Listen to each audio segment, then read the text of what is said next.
रात के ठीक 2 बजे थे। दुनिया के अलग अलग कोनों में अचानक सायरन बजने लगे। सैनिक बंकरों की ओर भाग रहे थे। रडार स्क्रीन पर लाल बिंदु तेजी से आगे बढ़ रहे थे।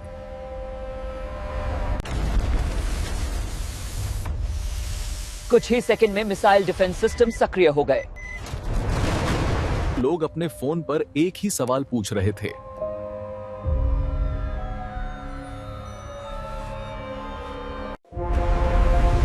क्या दुनिया तीसरे विश्व युद्ध की तरफ बढ़ रही है? लेकिन असली सवाल यह नहीं है कि युद्ध शुरू हुआ या नहीं। असली सवाल है, दुनिया 2026 में इतनी खतरनाक स्थिति तक पहुंची कैसे?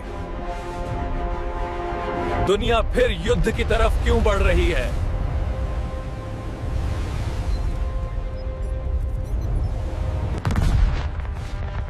पिछली सदी में दुनिया ने 2 भयानक विश्व युद्ध देखे।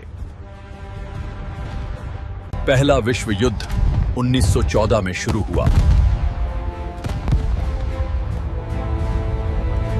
दूसरा विश्व युद्ध 1939 में। इन दोनों युद्धों में करोड़ों लोगों ने अपनी जान गंवाई। शहर तबाह हो गए। पूरी पीढ़ियां खत्म हो गईं। युद्ध खत्म होने के बाद दुनिया ने एक वादा किया था कि अब ऐसा युद्ध फिर कभी नहीं होगा। संयुक्त राष्ट्र बनाया गया, शांति समझौते हुए, नए नियम बनाए गए। लेकिन 2026 में दुनिया के कई हिस्सों में फिर से युद्ध की आग जल रही है। और सवाल फिर वही है, क्या इंसान इतिहास से कुछ भी नहीं सीखता? अध्याय 2, रूस और यूक्रेन का युद्ध। यह सिर्फ एक क्षेत्रीय विवाद नहीं, बल्कि पूर्वी यूरोप के भविष्य की लड़ाई है। फरवरी 2022 सुबह का समय था। यूक्रेन की सीमाओं पर अचानक टैंक दिखाई देने लगे।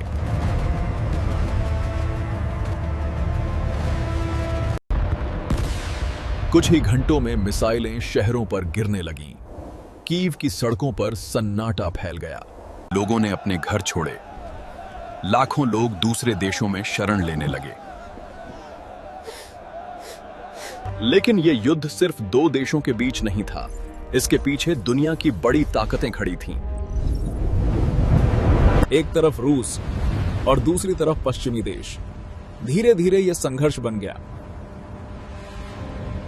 दुनिया की ताकतों के बीच टकराव अब इनेविटेबल लग रहा है। युद्ध के बादल पूरी दुनिया पर छा रहे हैं। चैप्टर 3, मिडिल ईस्ट की आग। रेगिस्तान से उठते शोले और युद्ध का मैदान। अगर दुनिया में कोई जगह है जहां दशकों से शांति नहीं आई, तो वो है मिडिल ईस्ट। यहां का संघर्ष सिर्फ जमीन का नहीं है। यहां इतिहास है, धर्म है और राजनीति है।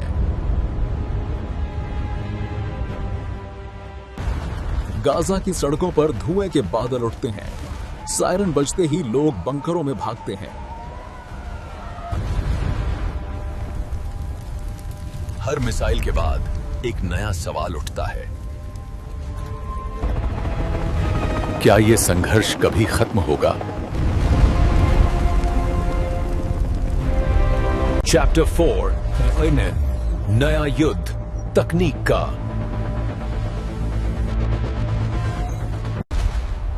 आज का युद्ध सिर्फ टैंक और बंदूकों से नहीं लड़ा जाता।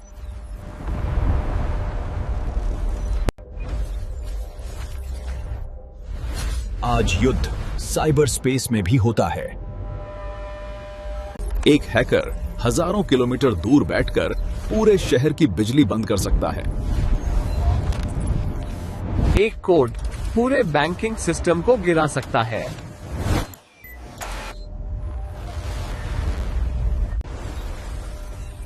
आज की दुनिया में डेटा भी एक हथियार बन चुका है। कई देश आर्टिफिशियल इंटेलिजेंस और साइबर हथियार बना रहे हैं। और कुछ विशेषज्ञ कहते हैं भविष्य का युद्ध शायद इंटरनेट पर लड़ा जाएगा। तकों से परमाणु खतरा दुनिया पर मंडरा रहा है। क्या हम विनाश के कगार पर हैं? दुनिया में आज भी हजारों परमाणु हथियार मौजूद हैं। इनमें से कई कुछ ही मिनटों में लॉन्च हो सकते हैं।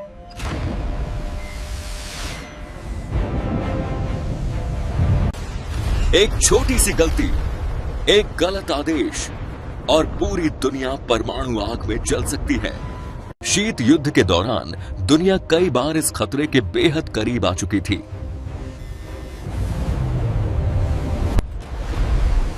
और आज भी यह खतरा पूरी तरह खत्म नहीं हुआ है। तो क्या है युद्ध के असली कारण? क्या यह सिर्फ सत्ता का खेल है या इसके पीछे गहरे आर्थिक हित छिपे हैं? अगर हम इतिहास को ध्यान से देखें तो ज्यादातर युद्ध 4 वजहों से शुरू होते हैं: सत्ता, संसाधन, सीमाएं और डर। देश ताकत चाहते हैं, तेल और गैस चाहते हैं, नई जमीन चाहते हैं। और कभी कभी युद्ध सिर्फ इसलिए होता है क्योंकि एक देश दूसरे देश से डरता है। इतिहास हमें एक चीज जरूर सिखाता है: हर बड़ा युद्ध एक छोटी घटना से शुरू होता है। 1914 में एक गोली चली थी और पूरी दुनिया युद्ध में उतर गई थी। आज दुनिया पहले से ज्यादा जुड़ी हुई है, लेकिन सवाल अब भी वही है: क्या इंसान शांति चुनेगा या इतिहास खुद को फिर दोहराएगा? क्योंकि अगर हम इतिहास से नहीं सीखते तो शायद अगली डॉक्यूमेंट्री हमारे भविष्य के बारे में होगी।